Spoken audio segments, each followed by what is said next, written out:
1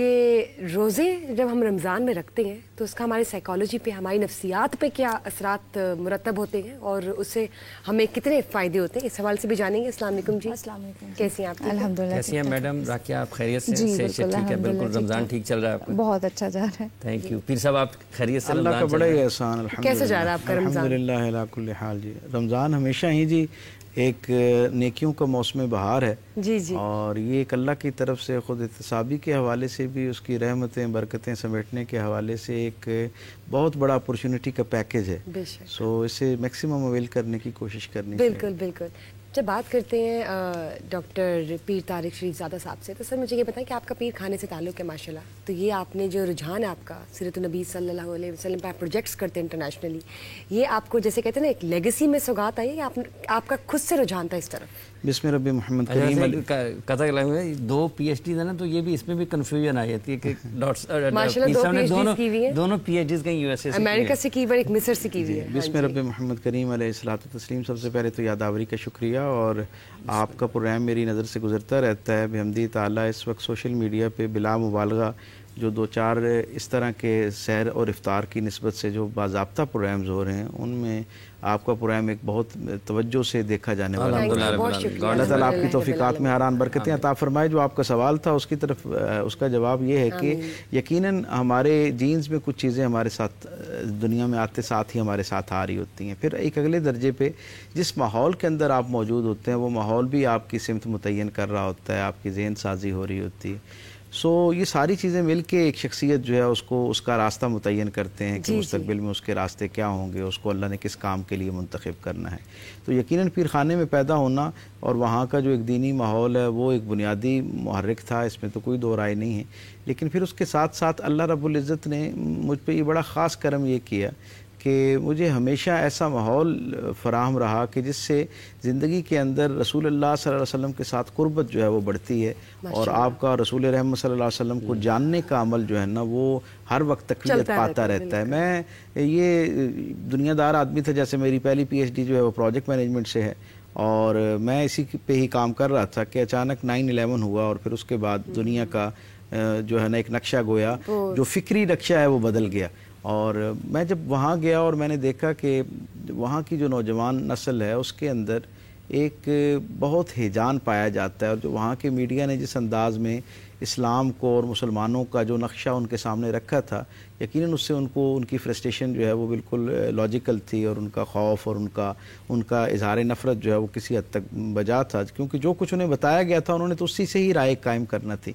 میں نے یہ دیکھا کہ ہمارے جو اسکالرز ہیں وہ ایک بڑے طبقے میں یقیناً اپنے عقائد کی ابحاث میں تو بہت کامل لوگ ہیں اور بڑے مکمل ہیں، جس کو سنے یوں لگتا ہے کہ سب سے کامل دین جو ہے انہی کے پاس ہے، لیکن جو وہ بین الاقوامی دنیا کے اس جدید ذہن کے اندر اٹھنے والے سوالات تھے اسلام کے حوالے سے، مسلمانوں کے حوالے سے، اور مسلمانوں کی اس لمحہ موجود کے اندر جو صورتحال تھی سیاسی سماجی، اس کے حوالے سے مجھے یوں لگا کہ شاید ہم اس نوجوان ذہن کا جو سوال ہے اسے اس طرح ایڈریس نہیں کر پا رہے، اور پھر اس کا سبب شاید اس کے بہت ساری وجوہات کے ساتھ ایکسپوجر کا کم ہونا، بہت سارے اور معاملات، اس کے ساتھ ایک سبب جو تھا وہ یہ تھا کہ ہمارے ہاں پچھلی کچھ 7 صدیوں سے سوال کا دروازہ بند کر دیا گیا ہے۔ محراب و منبر جو ہے اس کے ساتھ مکالمے کا جو ایک روایت ہے نا وہ بالکل کمزور پڑ گئی تھی۔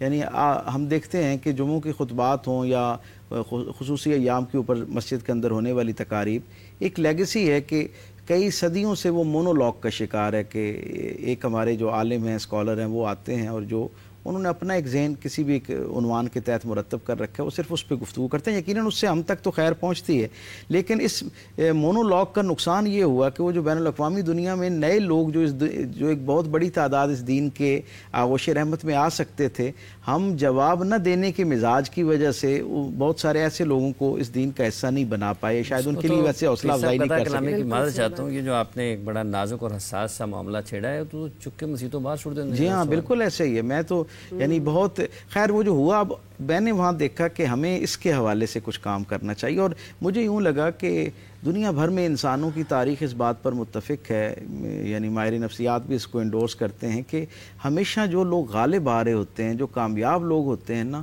ان کو ایز اے ہیرو لیا جاتا ہے, ان کی بات کو سنا جاتا ہے, انہیں ان کی تقلید کرنے کی کوشش کی جاتی ہے. تو ایک ایسا زمانہ جس کے اندر مغرب جو ہے وہ بہت ایک جدید اپنے انوائرمنٹ کے ساتھ, جو ایک ریالٹی ہے اس پہ جتنا بھی آپ کلام کریں وہ حاصل یہی ہے کہ کئی حوالوں سے ظاہری معاملات میں وہ بہت آگے کی دنیا کے لوگ ہیں.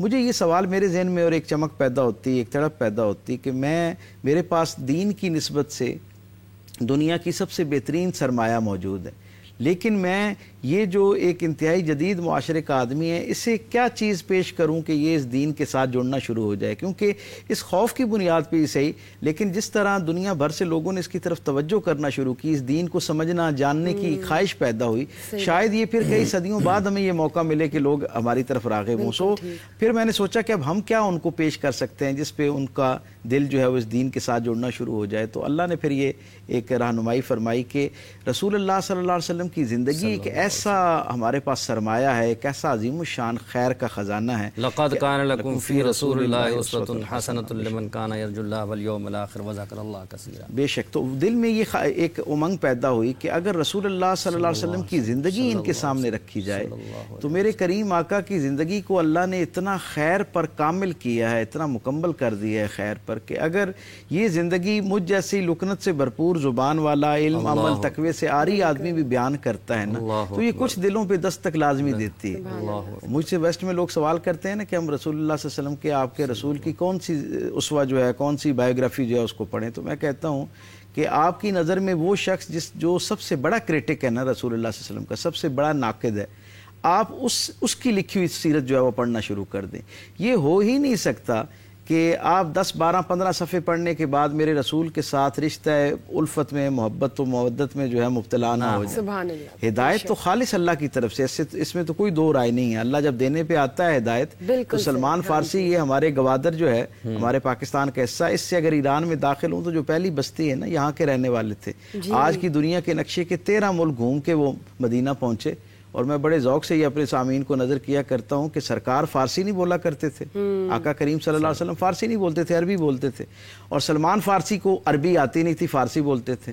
تو پھر حضور کی کون سی بات نے ان کو جو ہے نا دلیل دی اور کون سی بات سے قائل کیا. میرے آقا کریم نے جب ان کی طرف نگاہ التفات کی نا, ان کے قلب کی حالت کو اللہ نے بدل دیا, اور اللہ نے ان کو اس نعمت کی عزت سے, یہ جو عزت ہے اللہ کی طرف سے دین میں داخل ہونے کی, اس کے لیے منتخب فرما لی. دینے پہ آ جائے تو ہدایت کا معاملہ ایسا ہے کہ اتنے دنیا کے دوسرے کونے سے اٹھ کے آنے والے آدمی کو, صہیب رومی کو وہاں سے عطا کر سکتا ہے, بلال حبشہ سے آنے والے بلال کے خاندان کو نواز سکتا ہے. لیکن نہ دینے پہ آئے تو ابو لہب کا گھر, حضور کے گھر کے ساتھ والا گھر چھوڑ کے اگلا تیسرا گھر ابو لہب کا بنتا ہے. بچپن کے پیدائش کے پہلے لمحے سے لے کے اپنے دنیا سے جانے تک ہر لمحہ حضور سے باخبر رہا, حضور کے اخلاق کردار کا معترف بھی تھا, اور انہیں ایک بطور آئیڈیل کے طور پہ مانتا بھی تھا. لیکن جیسے ہی اعلان نبوت ہوتا ہے تو ہم دیکھتے ہیں کہ وہ بڑے بڑے محبت کرنے والے جو ہیں وہ دوسری طرف صفوں میں کھڑے ہونا شروع ہو جاتے ہیں. تو ہدایت اللہ کی طرف سے, لیکن رسول اللہ صلی اللہ علیہ وسلم کی زندگی کا یہ زندہ معجزہ ہے. انسانی تاریخ میں کوئی اور ہستی ایسی نہیں ہے کہ جس کو پڑھنا, جس کو جاننا شروع کریں اور آپ اس سے انسپائر ہونا نہ شروع ہو جائیں, آپ اس کی محبت میں آپ کو آنی ہی آنی ہے. بھلے کوئی آپ کا ناقد ہے, جب وہ آئے گا تو آپ نے بڑی اچھی بات کی کہ 8-10 صفحات کے بعد وہ یقینی طور پر اس محبت وہ اگر اپنے ایجنڈے کے ساتھ بھی لکھ رہے ہیں نا, پھر بھی کیا ہوتا ہے کہ وہ جہاں وہ کوئی عیب جوئی کی کوشش, ناکام کوشش کر بھی رہا ہے نا, تو کہیں نہ کہیں پڑھنے والے کو حضور کی کچھ خوبیاں جو ہیں وہ ان سے متعارف کروا دیتا ہے, ان کے ساتھ متعارف کروا دیتا ہے, اور نتیجتاً وہ اس کے ساتھ جڑنا شروع ہوتا ہے. ماشاءاللہ مکمل ایک جیسے کہتے ہیں نا ہمارے لیے ضابطہ حیات ہے. بے شک بے شک. ہم اپنی زندگی میں اگر یہ چیزیں لے آئے تو کہاں سے کہاں کامیابی کی راہ پر ہم گامزن ہو جائیں. بے شک. اور جب میں بات کرتی ہوں راکیہ صاحبہ سے, مجھے بتائیں آپ ماشاءاللہ ماہر نفسیات ہیں, تو آج مجھے بتائیں کہ کیا ریلیشن ہے سائیکالوجی کا اور روزے رکھنے کا. اسلام نے ہمیں حکم دیے روزے کا, 12 مہینے میں ایک مہینہ آتا ہے رمضان المبارک, جس میں ہم 30 دن لگاتار روزے رکھتے ہیں اللہ کی رضا کے لیے. تو اس پہ ہیومن باڈی پہ کیا اثر پڑتا ہے روزے کا اور سائیکالوجی کا، مائنڈ سائیکالوجی کا، فزیکل جو ہماری باڈی ہے اس کا کیا تعلق ہے؟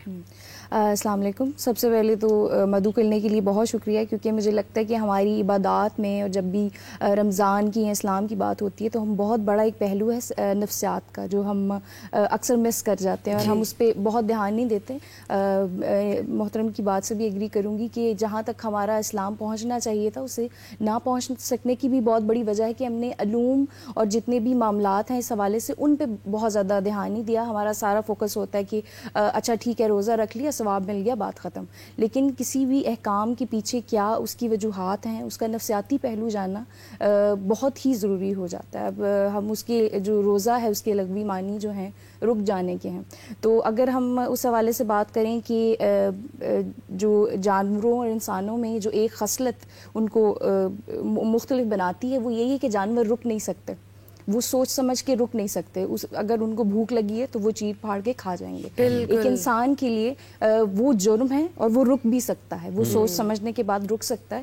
تو یہ ایک خاصیت جو انسان کو خصوصی طور پہ دی گئی ہے، بالکل، تو یہ اس کی ٹریننگ کا نام ہے. روزہ رک جانے کا نام ہے. بس یہ آپ کی ہر طرح کی جبلت کو، ہر طرح کی امپلسز کو ٹرین کرتا ہے، تاکہ ہمارے ذہن میں یہی آتا ہے کہ روزہ جو ہے وہ رمضان کا جو سارا ہے وہ اصل میں جو ٹارگٹ ہے وہ ایک مہینہ ہے، لیکن اصل میں یہ ایک ٹریننگ کا ایک عرصہ ہے، مطلب آپ کی ٹریننگ ہو رہی ہوتی ہے. بالکل ایک ورک شاپ. امپلس کی آپ نے بات کی تو اس سے واقعی فرق پڑتا ہے ہمارے جیسے کہہ دیتے موڈ پہ، موڈ سوئنگز پہ؟ کیا ذرا بتائیں. بالکل. اگر کچھ لوگ جن کو باقاعدہ ان کا علم ہے نفسیات، وہ جانتے ہوں گے کہ جو امپلس کنٹرول ہے یا جسے ڈیلیڈ گریٹیفیکیشن کہتے ہیں، وہ ہماری سکسیس میں، ہماری پرسنالٹی ڈیولپمنٹ میں کتنا بڑا اس کا ایک ہاتھ ہوتا ہے. مثال کے طور پہ ایک انسان جو فرض کریں کہ وہ اپنا وزن کم کرنا چاہتا ہے یا سکسیس حاصل کرنا چاہتا ہے، اچھے نمبروں سے پاس ہونا چاہتا ہے، تو آپ دیکھیں کہ اس کی جبلت اس کے راستے میں کتنی زیادہ ہرڈل پیدا کرے گی.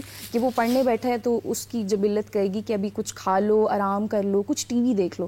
لیکن اگر اس کا ایک اچھا امپلس کنٹرول ہے تو وہ کہے گا نہیں، ابھی میں یہ کام کر لوں، اب یہ جو میرا کام کرنے والا ہے میں وہ کروں. جو میری جبلت ہے اس کو ڈیلیڈ گریٹیفیکیشن کے تھرو میں سکسیس اچیو کرنا چاہتا ہوں، میں اپنے فیوچر کے ساتھ کمپرومائز کروں. یہ بتائیے روزے کی حالت میں، روزہ تو کہتے ہیں صبر کرے، تحمل کرے اور بڑے اسموتھلی چلے، اپنے ایٹیٹیوڈ کو ٹھیک رکھے، اخلاق کو ٹھیک رکھے، وہ ہمارا ایک ٹیسٹ بھی ہوتا ہے.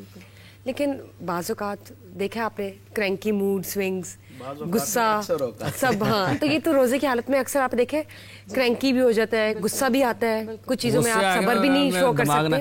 تو یہ کیا وجہ ہے؟ بھوک، پیٹ خالی ہوتا ہے، دماغ بھی خالی ہو جاتا ہے کیا؟ روزے کا سب سے بڑا جو ایک وہ ضرب پڑتی ہے وہ آپ کی بہت بیسک جبلت ہے، جس میں آپ کا خوراک، ہنگر انسٹنکٹ ہے، آپ کی جبلت ہے وہ بہت بڑی. اور میرے خیال سے جب بچہ پیدا ہوتا ہے تو اسی جبلت کے ساتھ بھیجا جاتا ہے. اس کے بعد جو آپ کی سیکچول جو نیڈز ہیں وہ بھی آپ پہ روک دی جاتی ہیں.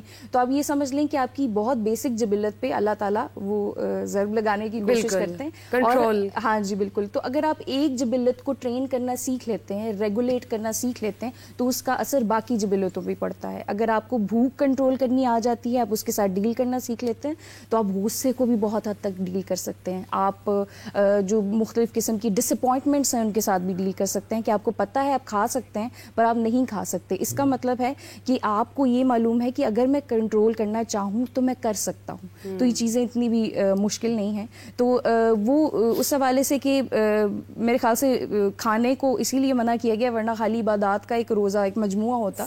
تو ہمیں کھانے سے منع کیا گیا کیونکہ وہ ہماری بہت بیسک نیڈ ہے، ہماری انرجی وہاں سے آتی ہے. مطلب اس کے ساتھ ہمیں پرسنالٹی ٹریننگ سیشن دیا جاتا ہے کہ ہم لوگ جو روز اللہ تعالیٰ کا تو حکم ہے اور اللہ تعالیٰ تو قادر ہیں. اللہ تعالیٰ تو کسی بھی قسم کی کن فیکون ہے، اختیار اللہ کا. اللہ تو کوشش والا تو ہم جیسے لوگوں کے لیے اللہ تعالیٰ کا تو حکم نافذ ہوتا ہے. اللہ تعالیٰ نے کہہ دیا کہ یہ صبح صادق سے آپ نے نہیں کھانا تو نہیں کھانا. یہ رب العرش کا مالک الرحمن الرحیم مخلوق کے لیے، اور امر جو ہے وہ اللہ کا. اللہ پاک کی ہر چیز میں حکمت ہے. بالکل رب العرش کا مالک الرحمن الرحیم. ورنہ ہم پہ روزے فرض ہو، ہم لوگ ابھی بھی وجہ ڈھونڈتے کہ کیا ہے. سائیکولوجیکل بھی ہم لوگ ریلیشن بنانے کی کوشش کرتے ہیں اور اس میں پتہ چلتا ہے آج سائنس بھی اس چیز کی تحقیق کرتی ہے. اللہ رب العزت نے قرآن حکیم میں روزوں کی فرضیت کا حکم دیا ہے نا، اسی آیت کے اندر ہی اللہ نے اس کی مقصدیت بھی بیان کر دی۔ بالکل بالکل صحیح سو بات ہر کی آپ آدمی کو افطار کے وقت بڑی دیانتداری سے اپنا تجزیہ کرنا چاہیے کہ کیا وہ روزے کا جو اصل مقصد ہے وہ پورا یعنی ہوا؟ تقوی میں اپنے آپ کو پہلے سے بہتر کرنا، کیا آج کا روزہ مجھے پہلے کی نسبت زیادہ اللہ کے قریب کرنے کا ذریعہ بن رہا ہے؟ کیا میں پہلے کی نسبت زیادہ اللہ کے احکامات کے قریب ہوں یا نہیں ہوں؟ اگر آپ کا جواب مثبت ہے تو اس کا مطلب یہ ہے کہ آپ کا وہ جو بھوک پیاس کا عمل ہے وہ آپ کی طرف سے اللہ کے ہاں روزے کے طور پہ قبول ہو رہا ہے۔ اور اگر میرے مزاج جو ہے وہ سیری کرتے ہی روڈ پہ گاڑی لاتے وقت میں ساتھ والوں کو یہ جیسچر دے رہا ہوں کہ بھائی مجھے آج پاکستان میں کوئی آدمی نہ چھیڑے کیونکہ میں نے آج روزہ رکھ لی ہے، بالکل، تو یہ جو رویہ ہے اگر یہ ہمارے ہاں اجتماعی سے ایک درجہ انفرادی درجے پہ بھی اگر مجھے یہ محسوس ہو تو مجھے یہ سوچنا چاہیے کہ پھر میں بھوک پیاس کا وہ جو عمل ہے اس سے تو گزر رہا ہوں لیکن روزے کے حقیقی مقاصد جو ان تک وہ پورے نہیں کر رہا تو وہ فائدہ نہیں۔ بالکل ٹھیک بات کی آپ نے۔ پیر صاحب جب ہم آپ نے چونکہ سیرت میں پی ایچ ڈی کی، نبی کریم صلی اللہ علیہ وآلہ وسلم کی مبارک زندگی میں، کتنا آسان ہے یہ لوگوں کو بتانا یا سمجھانا، چونکہ آپ نے کہا کہ جب اگر ہم اس لیے تھوڑا پیچھے بھی ہیں کہ ہم سیرت سے دور ہیں، سیرت سے دور ہیں تو سب سے پیچھے ہیں، بالکل کتنا آسان ہے لوگوں کو سمجھانا۔ دین فطرت جو ہے نا جی، جب ہم اس کو جاننے کی جذبے سے اس کی طرف بڑھتے ہیں تو ہمیں پتہ چلتا ہے کہ دین جو ہے میرے نزدیک اس کی سب سے آسان تعریف یہ ہے کہ مزاج نبوی کا نام دین ہے۔ جو شخص رسول اللہ صلی اللہ علیہ وسلم کے مزاج کو جاننا شروع کر دیتا ہے حقیقت میں وہ دین کو جاننا شروع کرتا ہے۔ دین سے مراد جیسے ہم دین کا نام لیتے ہیں تو عبادات کا ہمارے ذہن میں ایک تصور پیدا ہوتا ہے، حالانکہ دین ایک پورا نظم زندگی ہے، پورا زندگی گزارنے کے ایک اسلوب اور ایک پورا کمپلیٹ پیکیج ہے۔ میں ہمیشہ یہ کہا کرتا ہوں کہ اللہ نے جس زندگی کو اسوہ کامل قرار دیا ہے، معیار کامیابی قرار دیا ہے، اور جس کے مطابق میرا آخرت دنیا نہ صرف آخرت کا فیصلہ ہونا ہے بلکہ دنیا میں بھی میری کامیابی کا فیصلہ اسی معیار زندگی کی بنیاد پہ ہونا۔ اکثر ہمارے ہاں حضور کی زندگی کی نسبت سے ہم یہ سمجھتے ہیں کہ اس پر عمل کریں گے تو ہماری آخرت بہتر ہوگی، پہلے آپ کی یہ زندگی بہتر ہوتی ہے اور پھر آپ کی وہ زندگی بہتر ہونا شروع ہوتی ہے۔ ہاں جی، بے شک بے شک۔ اب آپ یہ دیکھیں کہ اگر یہ میرا اللہ کی خوشنودی کا معیار ہے یہ زندگی، تو یہ کیسے ہو سکتا ہے کہ میں اس زندگی کو اپنائے بغیر اللہ کو راضی کر لوں؟ ایک بات، اور اگر یہ واقعتاً درست ہے کہ اللہ اس زندگی کو اپنائے بغیر اللہ کو راضی نہیں کیا جا سکتا، تو اپنانے کے لیے جاننا کتنا ضروری ہے یہ کوئی ذی شعور آدمی اسے سمجھانے کی ضرورت ہے؟ اسے تو ہر آدمی جانتا ہے نا۔ جاننے کا عمل اس لیے ضروری ہے کہ جب کسی کو جاننا شروع کر دیتے ہیں تو اس کو ماننا آسان ہو جاتا ہے، اور جب کسی شخصیت کو ماننے کے مرحلے پر پہنچ جاتے ہیں تو پھر اس کی زندگی کو اپنانا آپ کے لیے آسان ہو جایا کرتا ہے۔ سو اللہ کی رضا تک پہنچنے کا جو بہت اساسی نقطہ ہے وہ رسول اللہ صلی اللہ علیہ وسلم کی زندگی کو جاننا ہے، کیونکہ جانیں گے تو ماننا آسان ہو جائے گا، مانیں گے تو اپنانا آسان ہو جائے گا، اور جیسے یہ زندگی اپناتے جائیں گے، جتنا اس زندگی کو اپنی زندگی پر نافذ کرتے جائیں گے، اس رنگ کو اپنے رنگ پر غالب کرتے جائیں گے، آپ حقیقت میں اللہ کے رنگ میں رنگتے جائیں گے اور اللہ کے قرب کو جو ہے اس کی منزل آپ کے لیے آسان کر دی جائے گی۔ جو آپ نے ایک بڑا اہم سا نازک سا معاملہ چھیڑا ہے کہ آپ کے جو خطیب ہیں، مقرر ہیں، ان سے سوال والا پہلو جو ہے وہ ختم ہو گیا اور اس نے ہمیں نقصان پہنچایا۔ یہ کیا رکاوٹ ہے؟ کیوں سوال کا یہ سلسلہ بند ہوا ہے؟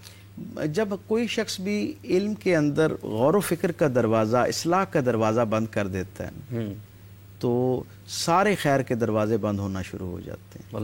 اللہ کے رسول سے زیادہ کسی کے پاس کامل بات ہو سکتی ہے؟ تصور کیجئے، کسی کو اپنی بات کی کاملیت کا یقین ہو سکتا ہے، ان سے بڑھ کے نہیں ہو سکتا۔ سوال نہیں۔ لیکن میرے کریم آقا کی زندگی کا احوال تو یہ ہے کہ ڈاکٹر لیورن زیسلر جیسا آدمی یہ لکھنے پر مجبور ہے کہ 11 سمر سیزنز ہیں رسول اللہ صلی اللہ علیہ وسلم کے مدینے میں، 11 گرمیوں کے زمانے حضور کی زندگی میں ہمیں ملتے ہیں مدینے کے، جن میں 9 ایسے ہیں جن میں حضور کا ایک وقت جو ہے وہ مدینے شہر کے اندر گزرا، بستی کے اندر گزرا۔